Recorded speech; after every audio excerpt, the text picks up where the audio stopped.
Yo, what's going on everyone? Miles Midoriya here with the review and recap of Danmachi Season 4, Episode 21. This episode, it was a nice one. In a way, we could see Ryu showing her feelings a little bit more for Bell. In the beginning, it was pretty funny. They both had to let their clothes dry, and Bell and Ryu was a little bit nervous around each other.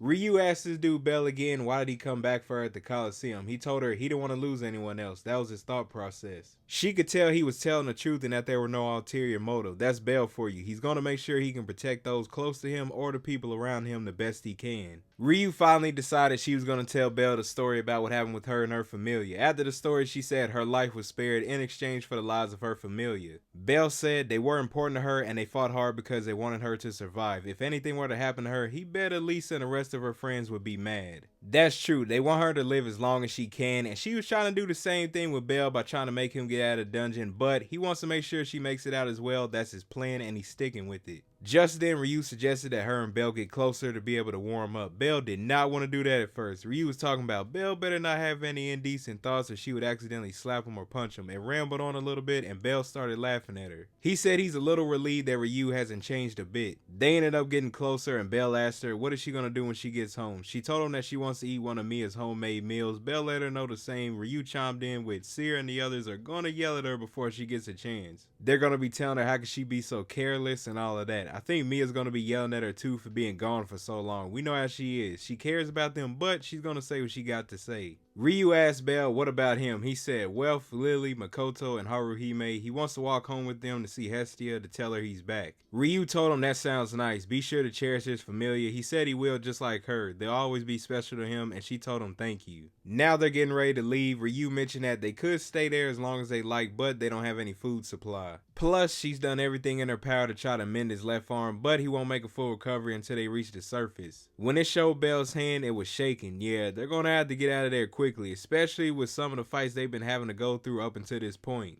Ryu thought about that moment that she had with Bell earlier and she said that peaceful moment was just a one-time thing. Her mind is playing tricks on her. I don't know, starting to seem like she likes Bell a little more now. They continued on their way trying to figure out how to get out of there and they see some flowers on the ground. Bell says he hasn't seen anything like it in the dungeon field guide he read at the guild. Ryu thinks they are perhaps the only vegetation that grows in the White Palace. She told him to smell it. He said it smelled sweet. She said it's not much, but did it make him feel any better? His response was it did. That was nice of Ryu. I thought that was pretty cool that she did that for him. They managed to get out from where they were at. Ryu said they're on the 37th floor. Just then, Bell noticed something, and Ryu did too. There are monsters nearby. Bell mentioned they are back, aren't they, in the real dungeon. While they're walking, they notice they haven't seen any monsters and how silent it is. You already know what that means. They about to run into the Juggernaut soon. Once they get further, they see one of the great rings. She's certain it's one of the 4th rings, so it looks like they're on the path to the normal route. Bell was like, they can make it past the wall. Then Ryu chimed in saying all that's left is the 5th wall. Once they cross that, it's a straight shot to the 36th floor's tunnel. Bell is thinking luck is on their side. Then he says no, that's not it. They kept pushing and they kept fighting and their hard work paid off.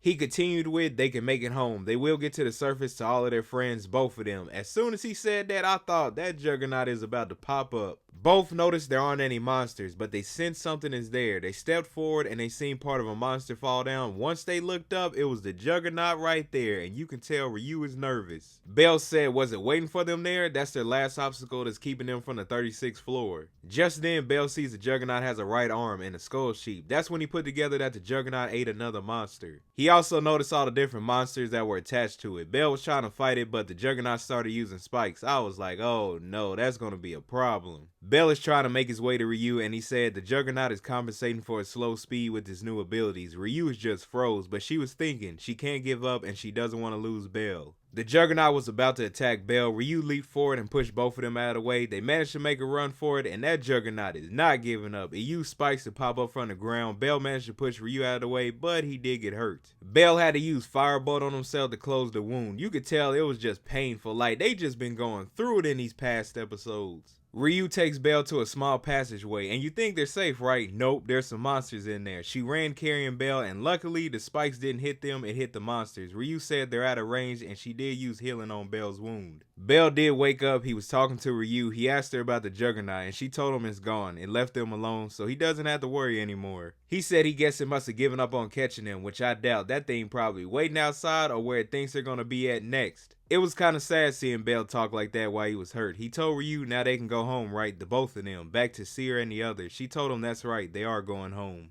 Ryu asked Bell to hold her one last time. I was like, don't say it like that. Now it's really getting sad. Both of you are gonna make it out of there. He did, and in her thoughts she was saying she feels closer to him than anyone else in the world, at least for right now. She mentioned, who would have thought, her final moments could be so sweet. She let Bell know she wants to rest her eyes for a little bit, and he told her he will wake her up after a while. When she did, Bell thought, poor Ryu, she's already been through so much, let her have sweet dreams at least until it's all over. So he gets back up. He said his body hurts, his entire body is screaming, but as long as he can feel pain, he can move. Then he said just wait, cause he will protect Ryu, and that's where the episode ends. That dude Bell about to go fight the Juggernaut by himself. I think Ryu will eventually wake up and go help him out. Overall, that was a good episode. Ryu seems to be recognizing or picking up on her feelings for Bell, and Bell is still giving it his all to make sure that they both get out of there. Next week's episode looks to be an interesting one, but y'all comment below what did you think about the episode and what was your favorite part from it. Thank you all for watching this video, and I'll see you in the next one.